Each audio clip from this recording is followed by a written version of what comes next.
Alright, this video, or it may turn out to be more than one video because there's a lot of process here, is on making rondelles. I've got a whole box of these things that I've made, but a rondelle is nothing but like a base for a goblet. Okay, and I've got some of different sizes. That one turned out a little bit oval, which is okay for mounting sculptures and what have you. Larger, smaller, different sizes.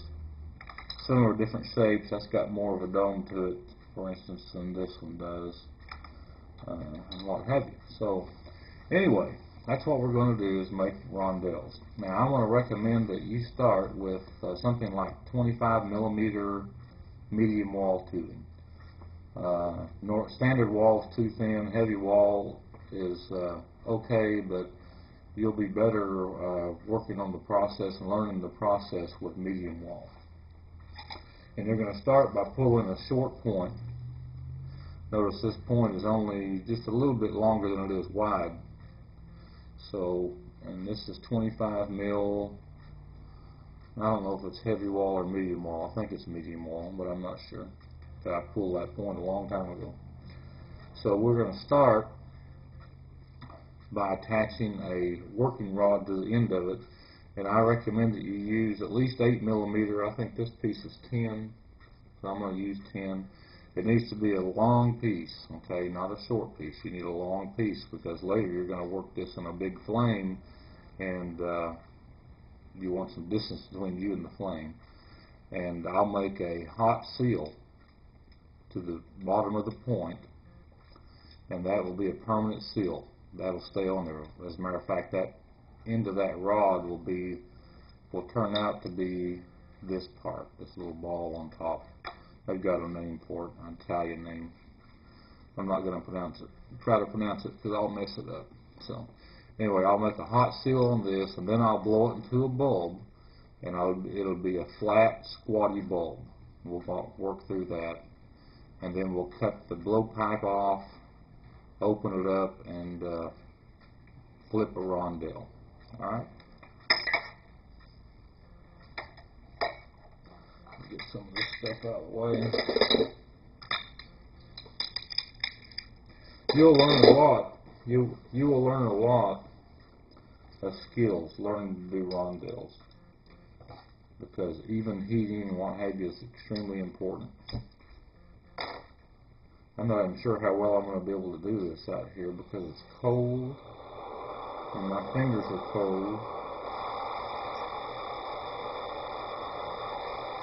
But when I start flipping the rondelle, it may not work out so well because I don't have the mobility in my fingers.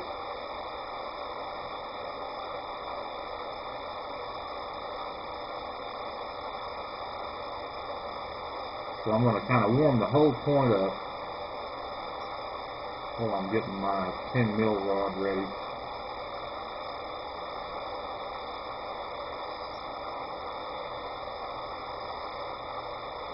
And I'll be standing up to do a good part of this. I normally do all of it standing up, but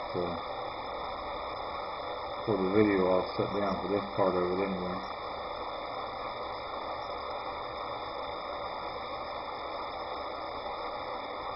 That rod needs to be perfectly centered on that point. The whole point has to be centered. That's extremely important.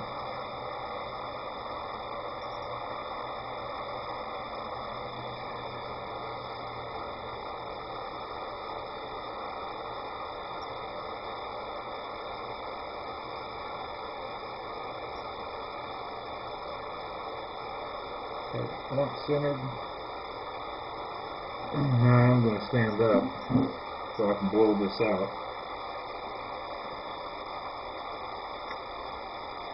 Just like any other hollow work, when you heat this up to blow it out, the glass has to be heated evenly all the way through. If you try to blow it out and it's not evenly heated, it's going to come out lopsided on you. So I'm turning it constantly in the flame and heating it constantly.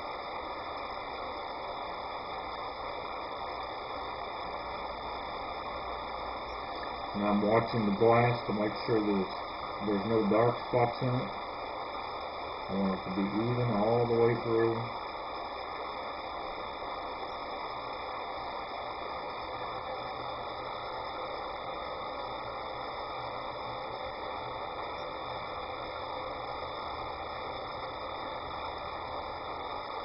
I kind of pressed in as I blew it out to get that squat shape. And it's just a little bit off center on the right side here, so I've got to come back and straighten that out.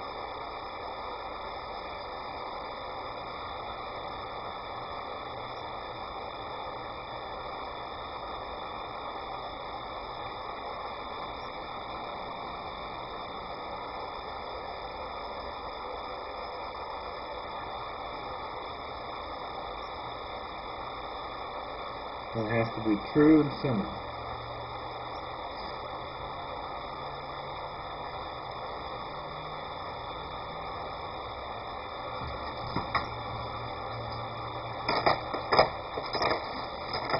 And I'm going to pop the blowpipe off. The way I'm going to do that is I'm going to heat it up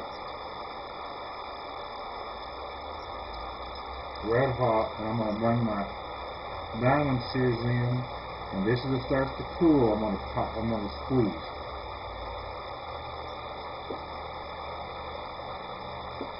I'm going to chill the glass around that part.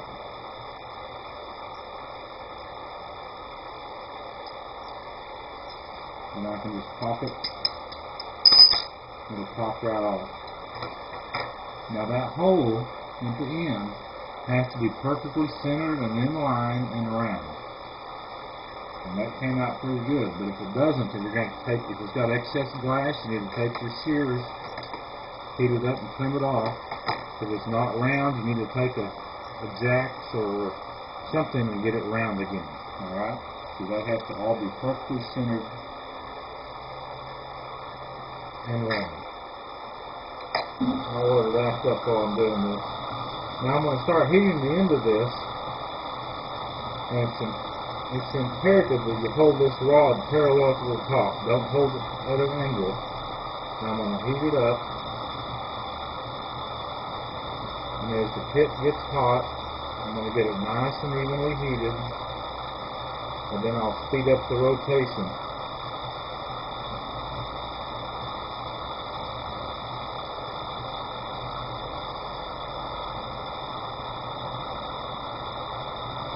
See how it opens up as I do that. Then I'll heat more of it back onto the edge, make sure it's even, hold it flat, spin it. Centrifugal force is what's opening it up. And then as soon as it starts opening, then I'm going to turn it into the flame and let the pressure of the gases help me open it.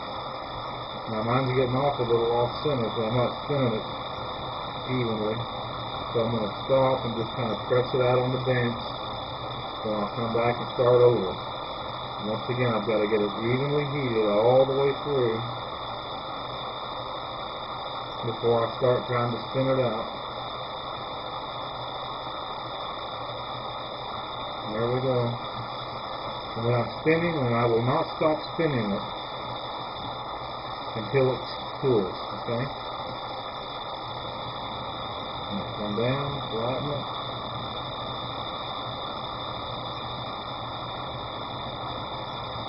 And there I have a little rondelle.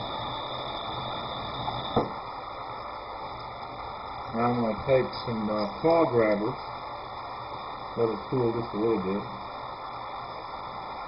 This isn't the best one I've ever done, but under the circumstances, I guess it'll do.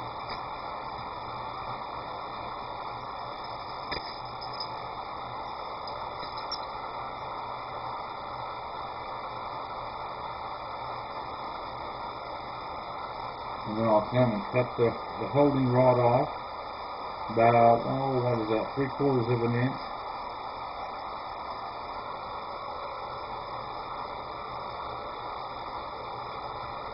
And there we have it. And I'm going to set it in a stand, my pinch post stand. I don't know if you can see that or not, it's got holes in it, and I'll let that cool. It does not have to go into an annealing oven right away. And as a matter of fact, you don't have to anneal these at all until you've got your piece attached to it. They won't crack. If they're nice and even, then they'll hold up quite well. And that can cool, and then later I can attach it to a piece, and then it'll be annealed with the finished piece that I mounted on. So